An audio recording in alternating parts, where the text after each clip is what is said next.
Hindi na matutuloy ang malaking teleserye na pinaplano ng isang network para sa dalawang malalaki at magagaling na aktres dahil hindi na babalik sa network si aktres.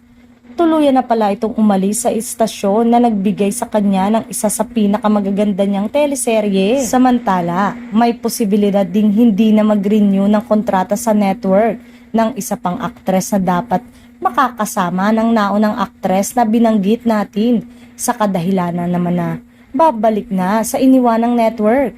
Last time daw na nakausap na ay looking forward ito sa project nila dahil ngayon lang uli sila magkakasama. Bali ba, nakahanda na ang lahat para sa teleserye. Last year pa, nag-ocular visit para sa gagawing location ng serye.